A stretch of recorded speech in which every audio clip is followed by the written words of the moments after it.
The enemy never saw these coming. They swim, they climb, they can even see in the dark. These robotic cameras give you superpowers of observation.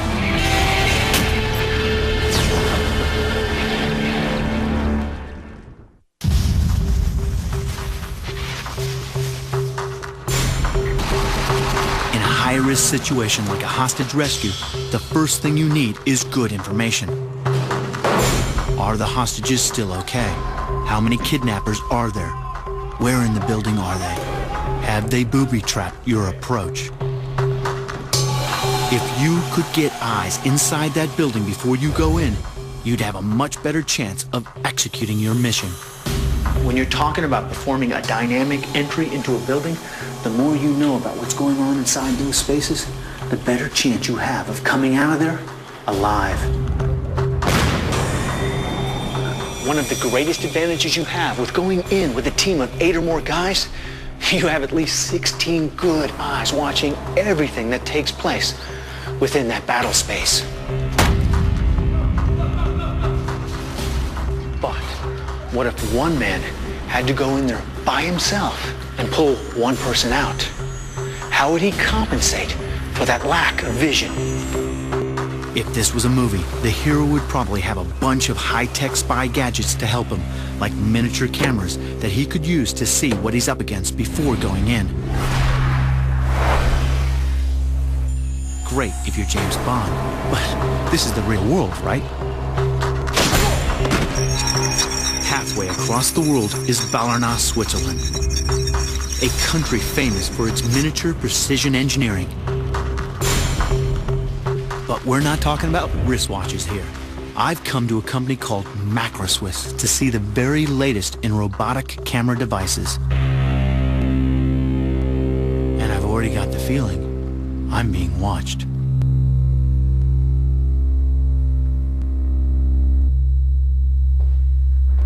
Hey, Robin, how you doing? Absolute pleasure. Oh, my pleasure. All right, let's go see the gadgets. Macroswiss CEO Robin Castelli heads the team of engineers and designers who turn these futuristic visions into reality. I'm not really sure what I'm about to see. It kind of feels like the Batcave, you know? Oh yeah, it's like sort of Q's laboratory here. All of the Macroswiss creations are designed to extend the operator's field of vision in an amazing variety of ways. Most of the times, the real risk is from not knowing what you are going to face.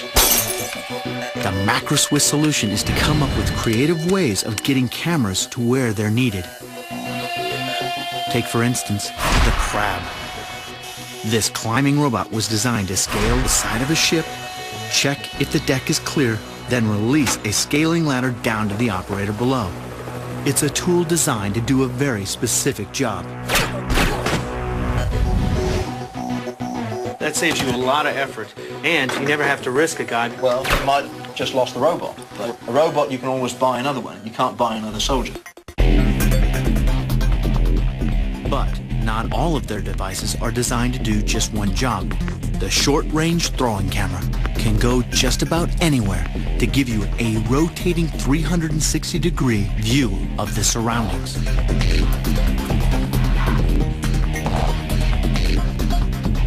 And I'm trying it out with Macroswiss military consultant Jonathan Rubini. It'll let you see around corners, you can fire through windows, you can put it in through doorways. Anyway, where you need to have that tactical edge of seeing exactly what's going on inside without exposing yourself in any way. When you need the camera to get there under its own steam, Macroswiss have created the mobile spy robot. Tactically, it's another pair of eyes. You can even have the operator half a mile up the road sitting in a vehicle. I now have an eye that will travel anywhere I want it to go. The camera at one end of Spy Robot is upside down compared to the other. No matter which way it lands, it automatically switches to the correct view. The patented flapper wheels also work as paddles in the water and double up as shock absorbers. The whole Spy Robot can withstand the toughest of handling.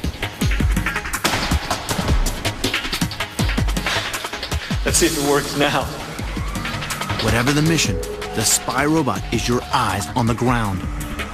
If you need to put a payload, you can put up to 11 pounds of payload on it. You could put on a bomb sniffer. You could put on a micro Uzi with a remote relay for shooting it. And when you just need to extend your field of view in a hurry, there's the telescopic giraffe camera. For example, if we were doing inspections in a ceiling to see if there's some IED, I would be looking in there. So now I can see everything that might be up there real quick. If there's any threat, identify it. That could be IEDs, that could be anything. Enemies, it could be booby traps. So, with the throwing camera, I can check out any room I want to enter. With the spy robot, I have a scout alerting me to potential danger. The giraffe allows me to make sure above and below is clear. And for the soldier, there's